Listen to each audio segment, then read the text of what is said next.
Good morning, everybody, and welcome to this week's Digital Services Forum biweekly meeting. It's the biweekly one, but we haven't had it in a month. We're coming back after the 4th of July holiday. And today we're going to open up a topic on architecture, and it's called ecosystems architecture. So it's a new concept, but we're also going to look at some new tooling on the platform. And we kind of flipped it around. I thought I was going to introduce you to ecosystems architecture, go into some use cases, and then talk about tooling. But we were able to get Doron in the beginning, so we're flipping the tooling to start off with. So we'll do a little bit of a reverse from what we did before. Now, before we start, I always like to just tell people, because a lot of times they're on here for the first time, so we like to have an active chat going on while the meeting happens. So if you can just put comments in, especially if it's your first time, go ahead and drop your name in the comments, just so we know who you are, where you're from. And then the other members can go ahead and welcome you in. And we'll put a link to all the group's assets that are available so that you can have access to that immediately after the meeting. But welcome to the group. And if it is your first time, we love to have new members. Appreciate you jumping on. All right, so today, Doron he's our senior manager from inbound product management on the APM side. So Doron has been here before, and he's presented to us at various times. We'd like to have our product managers in, especially when there's something new coming out that we could learn about and maybe even offer our opinions on going forward. So we've had people like Mark Bodman in here talking to us about early common service data models. We've had Caitlin a couple times talking about what's coming in DPM. And then this is Doron is a repeat presenter on here coming back to talk specifically about the architecture side of it. So Doron, are you on yet? Yes, I am. Hi, John. All right. So I think what I'm going to do is just hand you over the presenter so that you can take it and share your screen. I know you have some things to show everybody, and then I'll take it back over when you're done. I know you have to leave at the bottom of the hour. So. Yeah, absolutely. Thank you, John. And I will present my screen and we'll first start maybe with a few slides so first thanks for hosting me, John, and hi everyone. My name is Doron Orbach. As John mentioned, I'm leading the product management for our application portfolio management. And I asked John, we discussed with John to introduce to the new concept. And actually the new concept, not so new, but you will see how we evolve to it, is the delivery and enhancement of the enterprise architecture. So what you see is things that are coming up in our Xanadu release. So it's coming up pretty soon. Of course, things are not yet released, so I need to show the safe harbor notice and discuss them. So maybe I'll start more with an overview of what we are doing, and then I'll get to some details and show some of the things that we are doing. So the first and meaningful thing that we are doing is really we are relaunching our application portfolio management and evolving it to be a enterprise architecture product. So ServiceNow will offer enterprise architecture as a product, and it will be extension of the application portfolio management and not a replacement. It will replace it as a product, but all the use cases that we supported in the application portfolio management will continue to be supported as the enterprise architecture version is released. And in general terms, we are really building up a lot of material now because it's a big launch. The main reasons why we're doing this is because we see a future for enterprise architecture, which is just growing. I would say there is re-engagement or repositioning of enterprise architecture in general in many organizations, and it's becoming even more strategic now. Even with Gen AI, with the need to do governance on Gen AI and ability to measure what is used as Gen AI, with the agile side of things, that you want to enable enterprise architect to influence what other teams are doing, maybe to be able to provide standards and guidelines, but not to stop the other teams from running on agile. And you definitely want to enable the ability for enterprise architect to share and communicate more data with other stakeholders which are not enterprise architects, because eventually enterprise architects are a small team compared to the width and breadth of a large organization IT environment, and they need to be supporting other teams and be very much involved with them. And when we look into all these things, ServiceNow as a platform seems like a good choice, especially for those customers who are using ServiceNow, of course, to try to bring to collaboration all these different agendas, and especially around ensuring that both enterprise architect and non-enterprise architect can refer to the same data and can leverage the same data. And so this is where the enterprise architecture really come into play. And eventually, when we look into this, we think that as ServiceNow customers, it will be very much strategic to leverage our enterprise architect product, at least to be able to make all this, I would say, connected world between enterprise architect, non-enterprise architect, and to ensure that the work of enterprise architecture is not isolated, is not done in an ivory tower, and is very much connected to what the organization is delivering. So these are some of the areas that leads us to this. And before I go to the demo, I'll just give a brief overview of what existed before we are going to do this launch in Xanadu, and what is coming up as a new thing. And if we look at what really existed in the product, and you can see that it's not new for us, the idea of launching the APM as an enterprise architecture product. So we really already 1.5 years ago, we released the Enterprise Architecture Workspace, which is the main UI tool that is now used across a lot of customers in production to manage their enterprise architecture.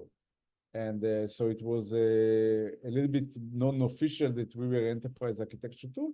And the reason is because it was non-official, because we had a lot of models, but we were missing one model, one specific big model that you will see soon is coming up in Xanadu.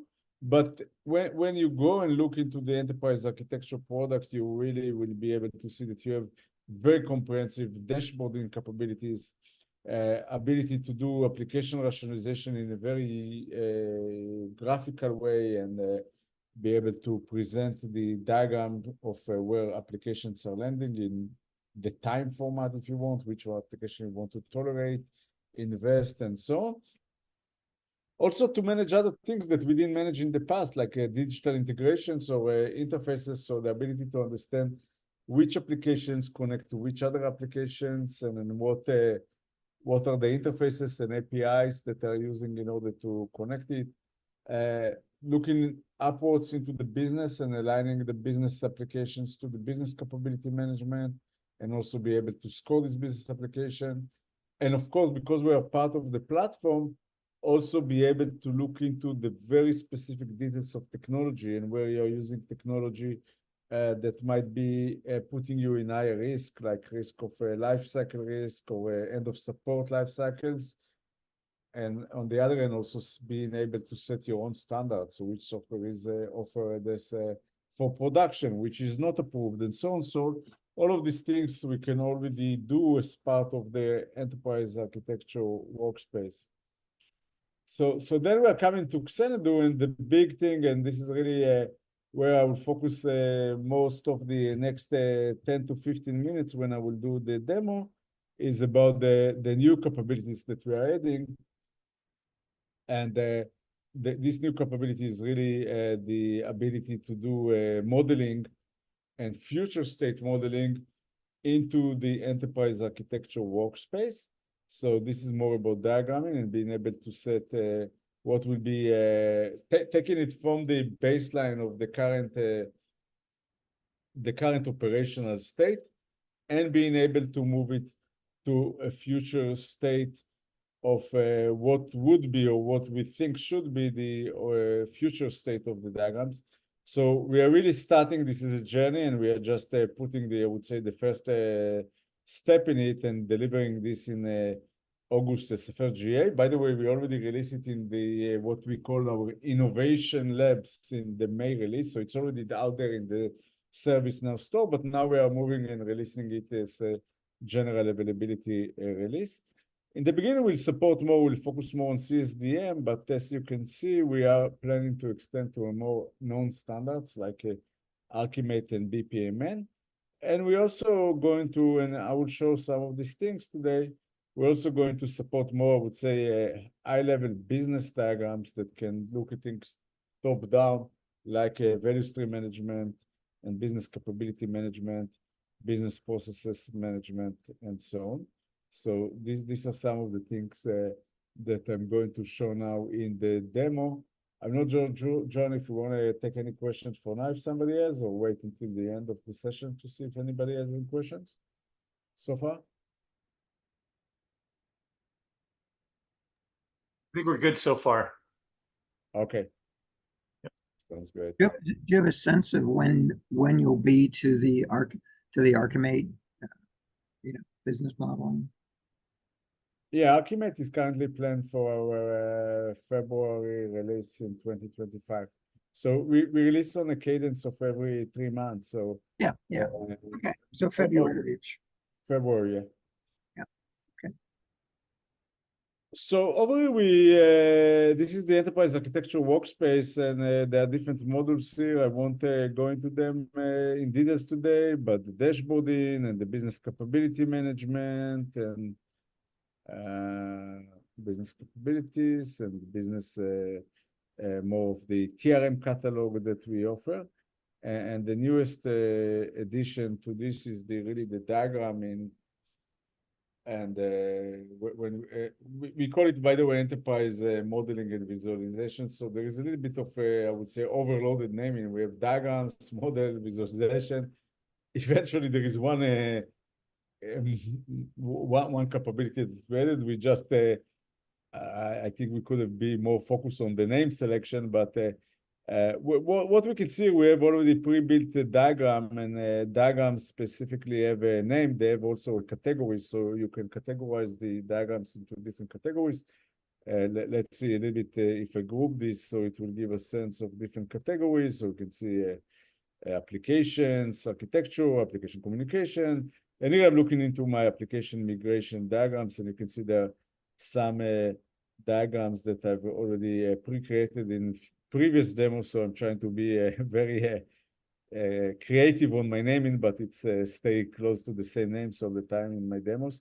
And what we can see, we have versions for the diagrams. So there is a version of the diagram, and there is approved version. So we'll see that we have a concept of being able to using our workflow in ServiceNow to approve a diagram. So once I create it, I might create different version, and I might discuss different things, and I might share it with different people, and eventually there might be a version that I want to approve. And this workflow of approval will go to an enterprise architect usually, but you can change this workflow and maybe have it sent to the security team, so to the application owner teams and so on, so they can approve it. And if we go to a specific diagram, we can see that there will be quite a lot of details on a diagram, but this is really depending of what I choose to show on this diagram. In this case, I'm showing the business capabilities that I have, and I'm showing business application and application services and software products. And so there is quite a lot of information in the diagram. And it's usually very, very easy to, you might ask, so how do we get to all this data as a starting point?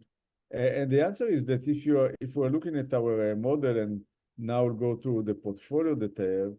So for example, if I'm looking at one business application, and this is the data that we provide for a different business application, a lot of functional data and ownership data, and what is our plan to do it. We are also able to now create a diagram. So this is a new thing that we add. And actually not that new, because in the past we could have just created diagrams in the Lucid chart. Now we are we are enabling to create diagrams in not just in Lucid chart, but also in our own modeling tool. So, but this will be available both. And when we look into this, I can go ahead and say, okay, I want to create a diagram of this business application, and I want it to be a cloud version of this diagram. So Hey, this Doron, is, yeah, please. we got some questions on licensing. So this is all, will this all be, does it require, it says SPM, PPM. I think will this all be like a new license for enterprise architecture, or will this be? So first, in the past, this product that you're seeing is APM. So it's always require a different, it wasn't the SPM license, it was always the application portfolio management license. But now we are relaunching it, so it will require the enterprise architecture license. In Xanadu, we'll call this product enterprise architecture. Of course, we have migration ways for existing customers, but if we're talking about new customers, they will need to buy the enterprise architecture license. This will be the name of the product. Again, it will just be launched in Xanadu. So if you go and look for it now in our documents, there is nothing there. This is a future statement. So Bruce and Adam, does that answer the question? Yeah, I'm sorry. it was on my side. I'm sorry, it wasn't clear to me. So we have existing APM licensing, like APM analyst, for example. I'm trying to remember what the terms are. So those existing licensing will cover this capability? It's a good question. I can get more into this. So also on the APM, we used to have two types of licenses. One was based on number of business application. One was based on users. So if we are going into looking into, so for those customers with application portfolio management based on business applications, so they get this capability. If you're using the user-based license, which is the older license, it's pre-Tokyo license, then there is a way to migrate to the business application license. But truly, you will need to have further discussion with the account manager on this. But there is a way to migrate from user-based license to the business application, but eventually it's offered to the business application-based license. And if you're on a former user-based license, there needs to be immigration to this license. Okay, so we have user-based licensing today, so you think we'll have access to this capability. And the other question that I had was, I've seen a lot of the EA work in the past really kind of depend upon being able to create demands or projects, such as to retire a business application and trigger off that, right? So in my company, we don't use any of that capability. So I don't know how much of this capability might be hobbled if it depends on some SPM capabilities. No, there is no dependency at all on SPM.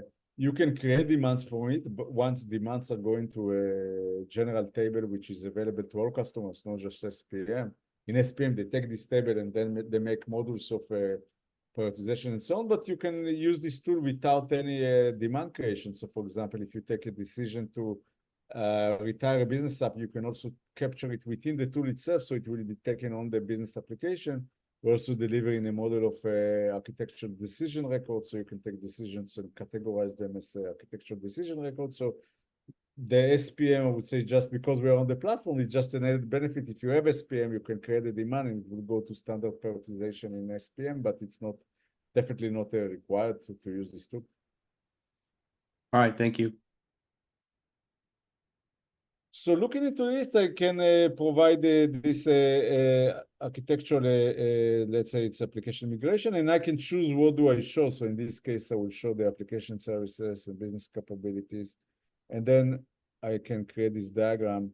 So it's really helping me to create the current state diagram, and this is creating it with really few clicks, and all this data is available because it's available in the CMDB data. So all this data that I've seen, so for example, if I'm looking into business application, let me just increase it a little bit. If I'm looking into business application, it's really represents the data on this business application that is available in the diagram and in the CMDB, and it's always connected. If I want to see all the details on this business application, I can do the round trip and see the details on this business application. So I'm always connected to the data on the platform. More than this, if I look into this diagram and I decide that, well, I didn't bring the information objects, how do I edit? I can pull more data, more related records from here. So in this case, let's say I want information objects. I can pull them, and now I also have the information objects attached to this diagram. So it's very easy to fetch data from the platform, but that's the starting point. This is the operational state. This is the current state.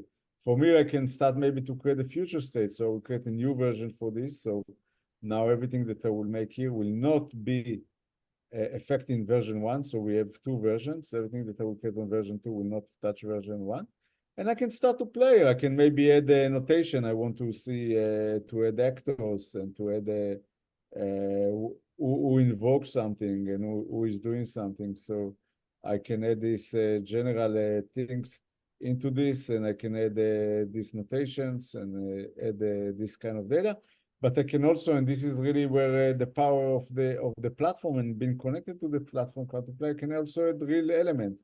So I can say, actually, I want to announce new business capability. Maybe it's a completely new business capability that says it's a cloud payroll. And again, this is just I'm inventing nonsense stuff, but I can create a cloud payroll business capability, and I can even go ahead and decide to connect it to my business application. Let me just take more speed, and I can connect it to the business application and save it. And all these changes that I made now are really part of this diagram. They are not part of really the ServiceNow data model. You can see, for example, if we look closely at the icons, you can see that some data is not connected to the CDB, some data is connected to the CDB. And at one point of time, I might get to a diagram that really reflects what I want to achieve. And this is where we use the power of the workflows, and I can create a workflow to submit it for approval in order to all agree around the singular architecture and single diagram. And this will be submitted. What goes beyond the workflow is really depending up to your level of wish. In our case, we deliver out of the box just one level. It just goes to the enterprise architect. But you can really enrich it with a more elaborated workflow. And if I will pretend for 1 second at a time the enterprise architects, which is Abel in our case, and I will go to see what Abel is seeing, I will be able to see that now Abel, when he's looking into this and he's going through the diagrams, so he is able to really approve this diagram or reject it, of course, and he's able to give the reasons. And now when he approved it, this is an approved diagram. If you remember, I started with approved diagram in the system. I presented this concept. Going back to my original user, I can really now look and see, okay, this is an approved diagram. And I can also now do something that I could not done before, which is to commit changes. So I can now save the information into the ServiceNow CMDB, and we can see that now this information was saved, and even this cloud payroll is now part of the system. It's part of the CMDB system. I didn't mention it, but it's all the capabilities to share this diagram, so I can decide which other users. Let's say I want Abby to be a viewer of this diagram. I can also do this thing. And once I get an approved diagram, it doesn't mean that this is the end of the journey. Maybe there is more development, and I can have a new version of this diagram, or I can even start a new journey and say, no, let's just duplicate it, create a cloud, or maybe now I decided specifically this is the AWS cloud version. So now I'm creating this. So now I have the same diagram, but it's just the AWS, and I created version 1, and I can start to model on top of this. I just want to one thing that maybe I didn't show so far. So this is what I presented now was really the first version of the release. This is going to be followed up by future development of several models which we are already working on. One of them is the value stream management and enhancing value streams, and how they connect to business capabilities. And other things is we are going to make it more fancy. So not just fancy in terms of colors, but also in terms of functionality. So for example, the ability to show indicators and what is working well on these capabilities and apps and what's not. So you can see customer satisfaction score and technology score and things of this kind. There is also more capabilities to introduce the business capability model. So this is more a visualization of how nested business capabilities support different areas in the organization and business application. And maybe the last piece that I will show for today for the time is how business processes are being mapped, so we can also track. And this is the level of business process modeling already that we are capturing the different activities within the business process. And if you're familiar with our process automation designer, so this is going to be aligned with our process automation designer. So if you're familiar with this, it's going to really use the same technology behind the scenes and be leveraging the same class model for our development. And I'll stop here. So these are some highlights of what we're releasing Xanadu and what we plan to release in November and February. Any questions on anything that I presented?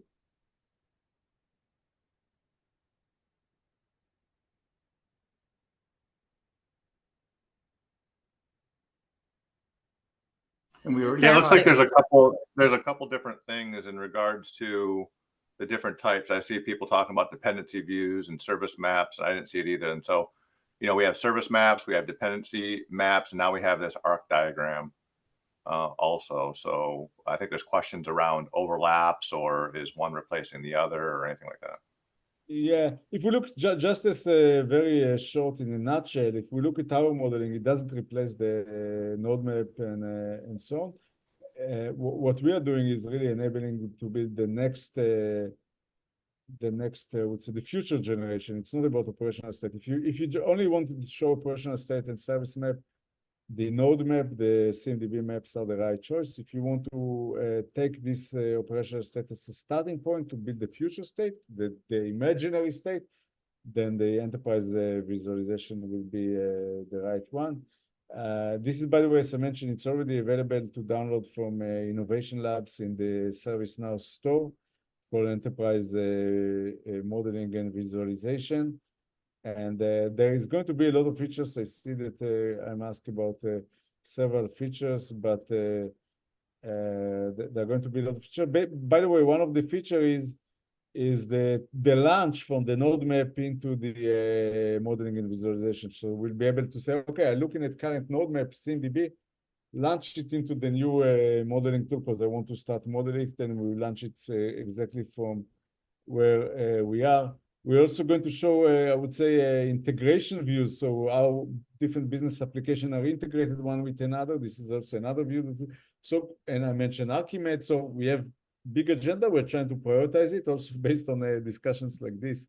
I just see one ad of Eta. Do you want to ask something, please? I did. I wanted to make a comment on what Mike was saying. So I have been using the modeling tool now for I guess it's been about a month or so. And what I did initially is I'm using ServiceNow. I went ahead and I created the business capabilities to the ServiceNow business applications in SPM and APM, and then did a demand. So for each thing in the modeling tool, I created data because it needs data. And then I created the dependency view, and then I created the map. So then I have both of those. Then I went ahead into the modeling tool and brought it up so I could compare. So that's just a suggestion to everyone.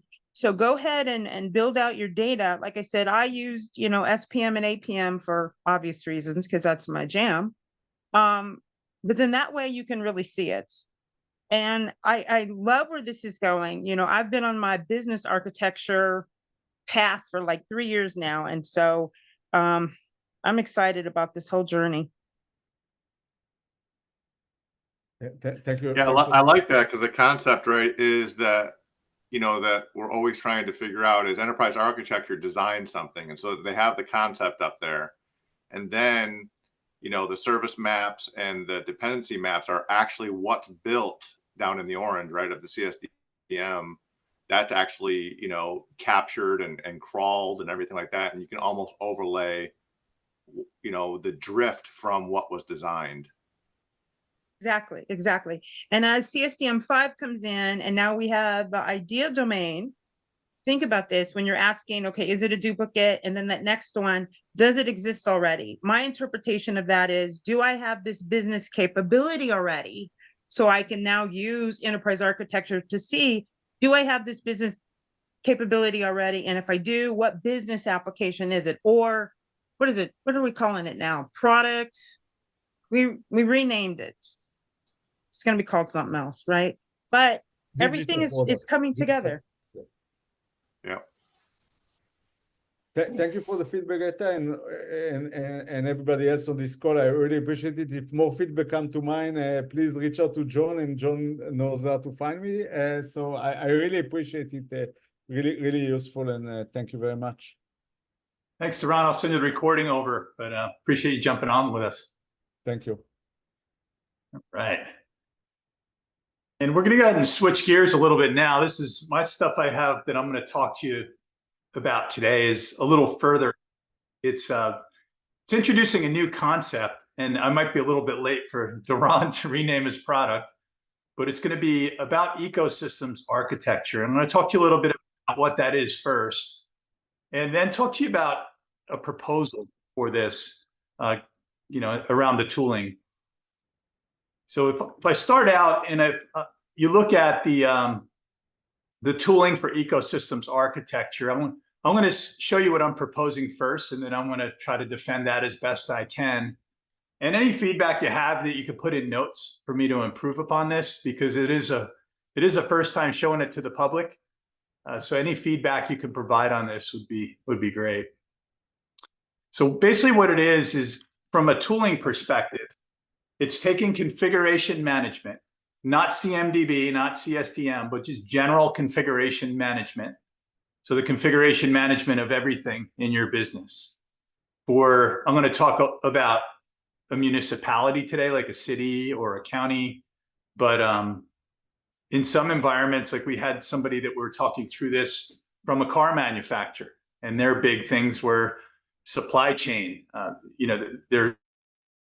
the supply of all their vendors that they're used to provide it. So the configuration management is all the assets you're buying to create your organization, be it hardware, software, physical, virtual, all those different pieces kind of come into configuration management, kind of what we all been working on. And then we talked about this last meeting or 2 meetings ago, maybe, the foundational data, and specifically around the geographical pieces. So when we talk about government, this is one of the data sets that's a real primary concern for us. So when I talk about architecture and ecosystems architecture, we talk about blending like these two foundational things as tools for the ecosystem architect. Now, an ecosystem architect, a lot of people are saying, oh, is this a new category of architects that's different from enterprise architects? So ecosystems, in the definition that everybody's writing about, it's broader than enterprise, but a lot of enterprise architects are already doing the job. They're already filling the role of ecosystems architecture. So basically the gist around it is we used to build an enterprise with, you put a data center in, you put computers in the data center, and then you run your apps on those computers. And that's kind of where enterprise architect was born. This is ecosystems architecture is suggesting that needs to be extended, because enterprises don't sit in a data center anymore or around closed walls anymore. Enterprises are all over the world. There's pieces everywhere. Right, so this is the concept of kind of going broader and looking at your architecture a little broader than you typically would with enterprise architecture. All right, so basically enterprise architecture is the concept, or ecosystems architecture is the concept. Configuration management and geographical management are the tools that ecosystems architect uses. Okay, if we look at ecosystems and we think about them, a natural ecosystem is a complex organization of microorganisms working together. If we look at a business ecosystem, right, it's the same thing, but it's not microorganisms anymore. It's businesses that are working together to form this complex offering. There's technology ecosystems. There's digital ecosystems. There's even enterprise ecosystems. So if we go down these pretty quickly, Amazon would be a good example of a natural ecosystem, right? The Amazon rainforest or the Great Barrier Reef. If we look at a business ecosystem, a bunch of different types of businesses working together, you can think of Tesla, where there's a bunch of businesses in an ecosystem formed around sustainability. So they have their cars, they have their solar. Apple's very similar. Technology ecosystems, Microsoft has their Office suite, they have their Azure suite. different pieces that they put together and offer them. Digital ecosystem, Facebook is a real good one. They have a bunch of properties that are around sharing personal data. And then enterprise ecosystems, like some of the extreme examples here are like GE, right? That pulls together a bunch of different types of businesses and runs them as an enterprise. So we think at that level, really what we have is we think about the entire ecosystem. So everything that we're doing and bringing that in, there's somebody that's thinking at this next level up. Like, how is it impacting the whole of my healthcare organization? Or how is it impacting the whole of my government organization? Whatever that might be. There's a first version of this book that talks about some of the concepts. And really what brought this on was the coming of AI. So when you look at AI pieces, we had a ServiceNow person come up the other day, talk about AI and ServiceNow. And we already have over 100 different pieces of AI technology that are working on different parts of how we do business at ServiceNow. So those AI pieces are all over the place, right? So there's a lot of governance that comes around that.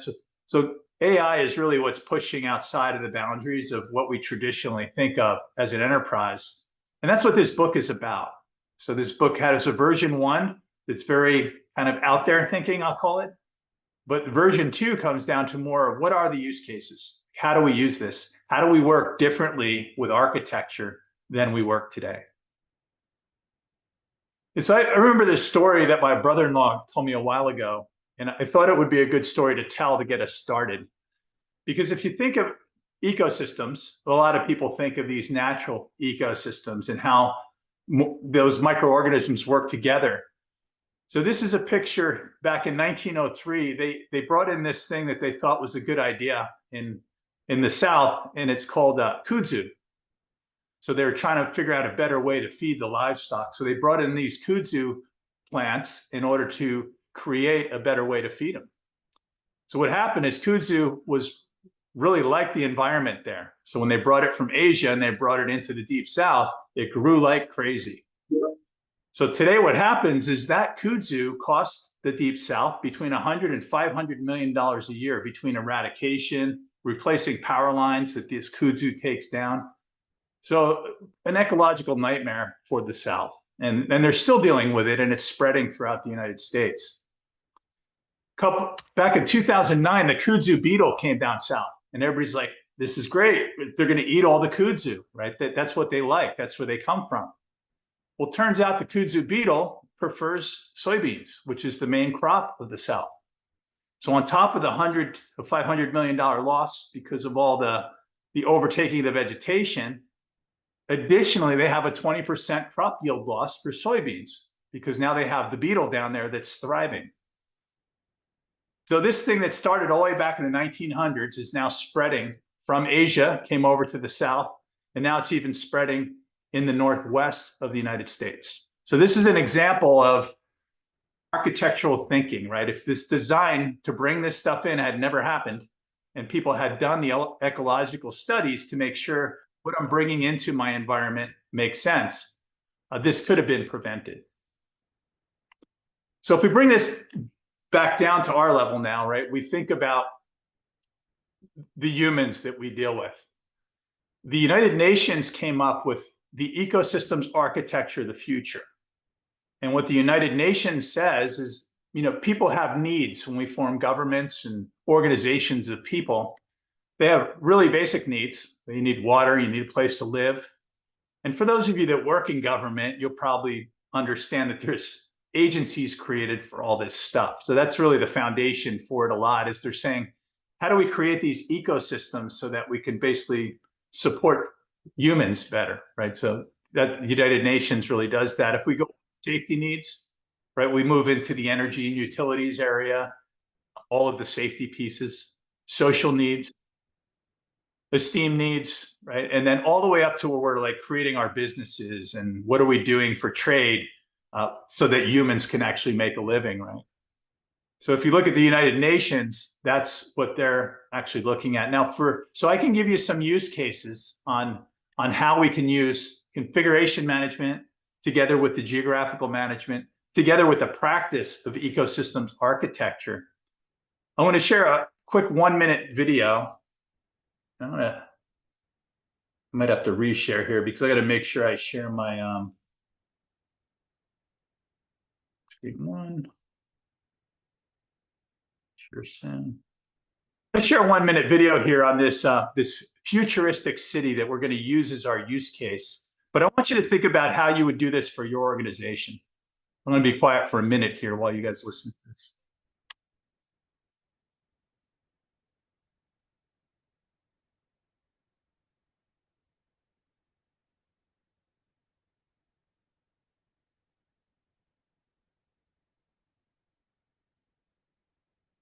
To protect and enhance nature.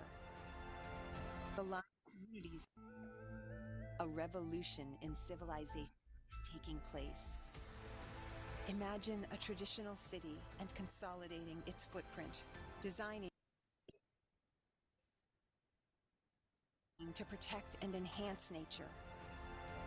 The line's communities are organized in 3 dimensions within 5-minute walk neighborhoods. Travel end to end in 20 minutes.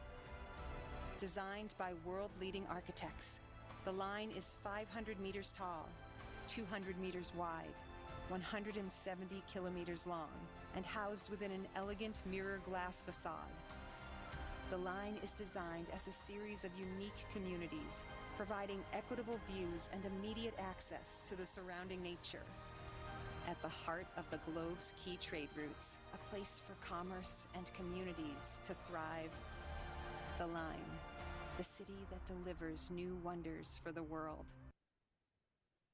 All right, so that is an example I got off the internet about the line, which is one of 5 areas that NEOM is creating. Now, when NEOM thinks about the line, they organize their leaders, I guess, in different sectors. So there's a leader of design and construction. There's a leader of education and research. All the things that you would need if you're building a 120-mile long line through the middle of Saudi Arabia, and you're trying to think of what are, how do I create this ecosystem, right, to work with all these people in it, right, with 11 million people in that line. So these are all the areas they think about, very much in line with what the United Nations was actually reporting on.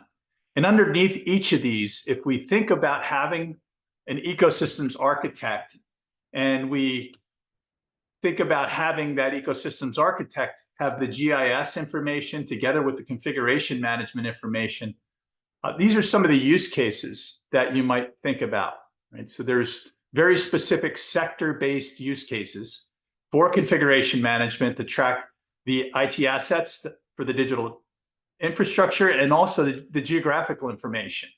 So you can monitor the technology through there. There's a lot you can do here with enhanced connectivity. And then you can do the same thing on any of these sectors, right? Any of these sectors have use cases for geographical information together with the configuration management information. So as I start to go through these, what I'm going to do is shrink these areas and then create basically pictures on the right with the use cases about how all this stuff happens with these 2 tools that you have at your disposal as an ecosystems architect.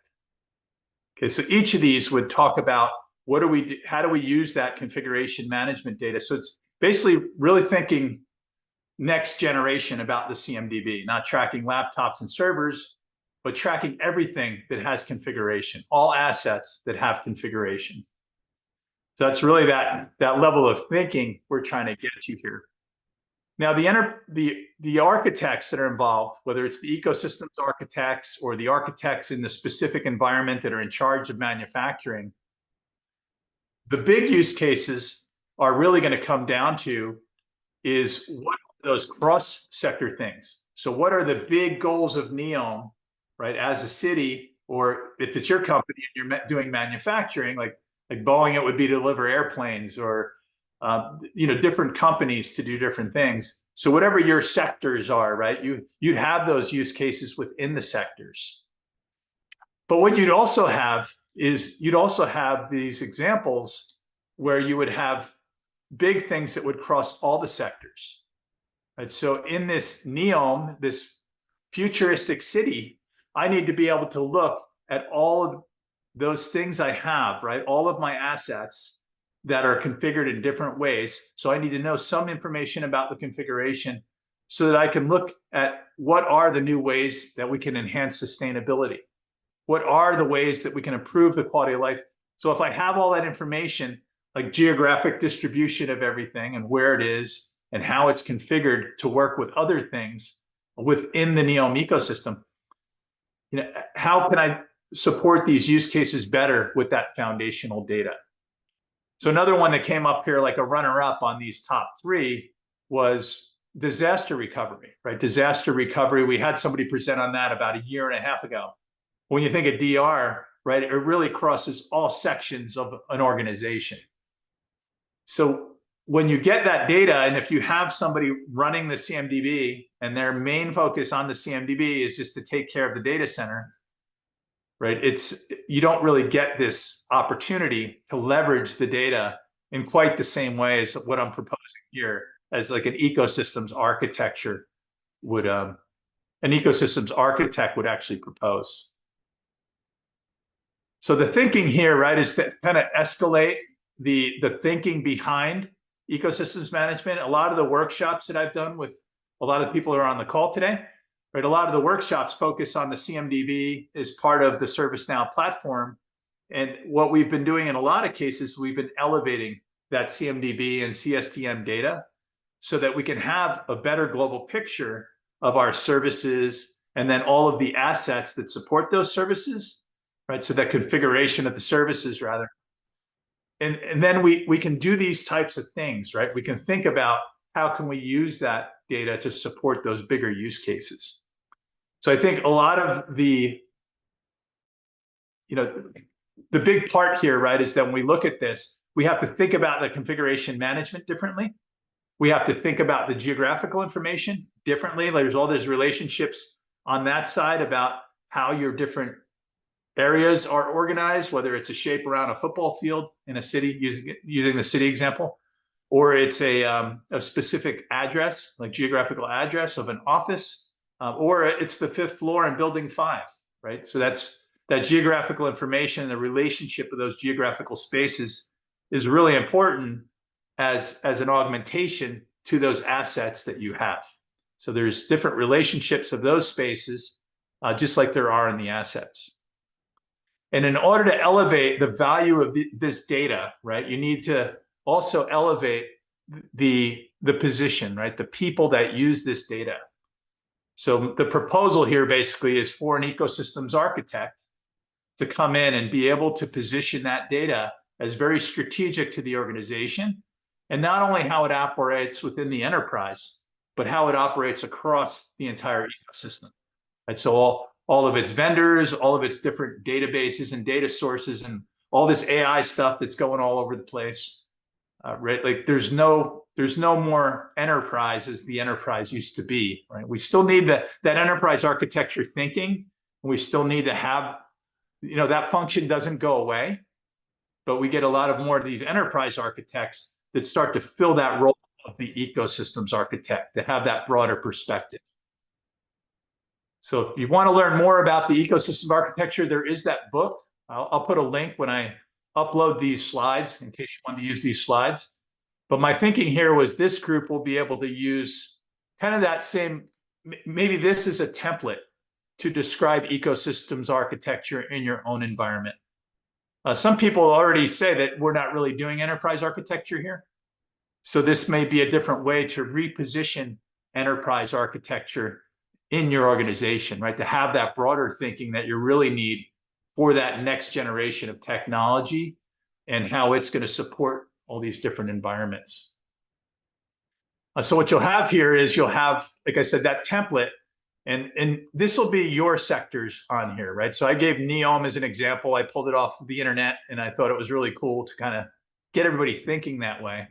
But the idea here is whatever you determine your ecosystems are, that you'll be supporting with the configuration data together with the geographical data, you can now make a really strong case that architecture has to have a play in this. And then every sector I'll have an answer for on how I'm going to use that data, right? Instead of recreating this data all over the place, every time you buy something for facilities or you buy something for construction, you're spreading this data out everywhere. So it's not, but this is making a case to bring it all together. The configuration management data in one spot and the geographical information data, which, evidence from a couple meetings ago, right? People have that spread all over the place too. So it gets really hard.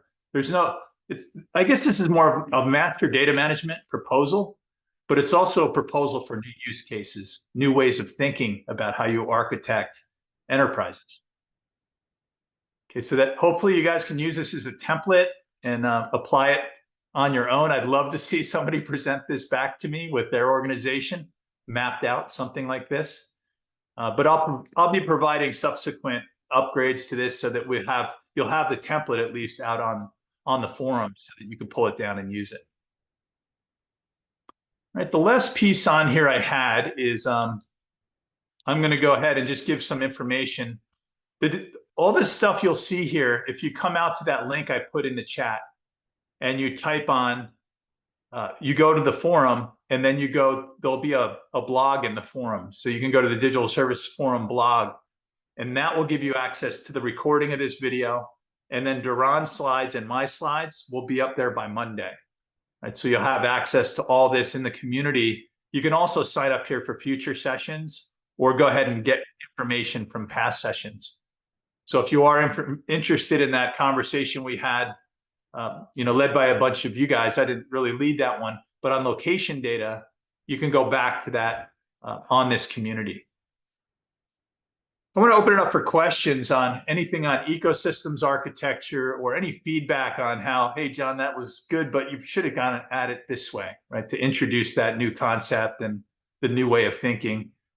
Any feedback you guys have now would be great, or if you send me an email or put it on the community, that would also be great.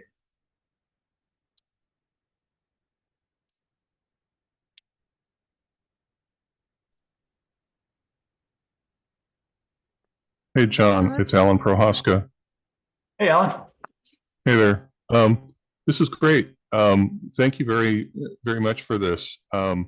It's huge. It's overwhelming. And so just to try to, understand and comprehend it, it's figuring out, okay, how am I going to eat this elephant? Or how am I'm just going to walk around the elephant to understand what are all the pieces and the interconnections. Still trying to process, where ecosystems architecture, is that like a Venn diagram overlap between, config and geographic. So it's still, settling in my head. Seems like a really good thing. Just off the top of my head, what would probably enable embrace and engagement of this would be some sort of a roadmap, something along the lines of foundation, crawl, walk, run, fly, just as a way to approach it, because it's large. So yeah. I would say that would be a critical next step to getting support. Like, getting started with ecosystems architecture, where do I begin? That could probably help. I love that. And one of the other suggestions I had from one of my team when I showed it to this to them on Monday was like a maturity diagram. You can go. But my thinking so far is that one of the things you have to do is present configuration management outside of IT, right? You got to pull that out of IT and talk about a truck that's out there, fixing a telephone pole, right? Or cutting kudzu off a wire, right?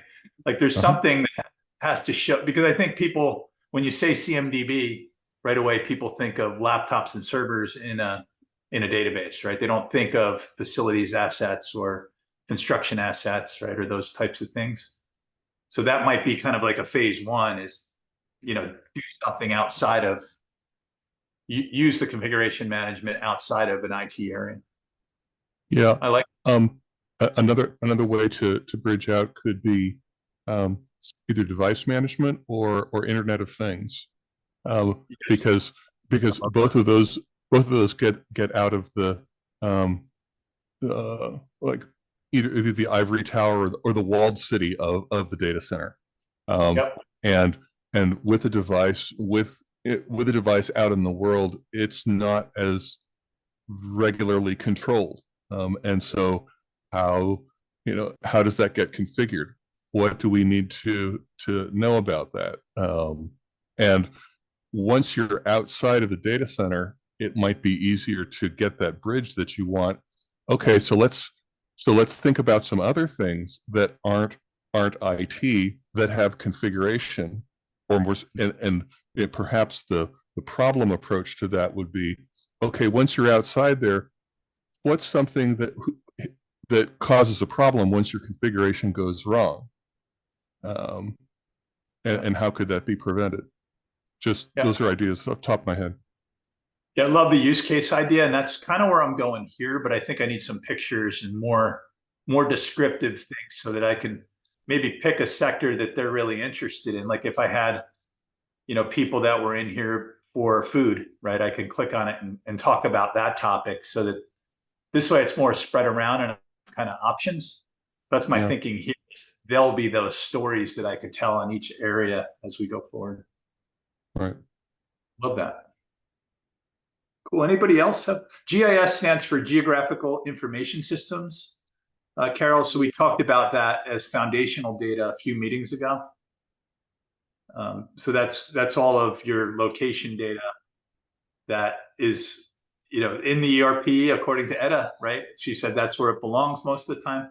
Some other people were saying it comes from Active Directory. So kind of chasing that data about the location of things, right, in my organization. I love forest management as an analogy. That's a really good one. We're working with the federal U.S. one that's doing wildlife observations, right? So that would be a really good one. So if they identify new wildlife, they can take a picture and they put it into the federal database. Assets versus CIs, Mitch. Yeah, I definitely crossed the boundary there. How it's configured versus how, versus the physical or virtual asset that we're actually describing. That's a line that we often cross back and forth over seamlessly, but I think I think you're suggesting we need to be more deliberate in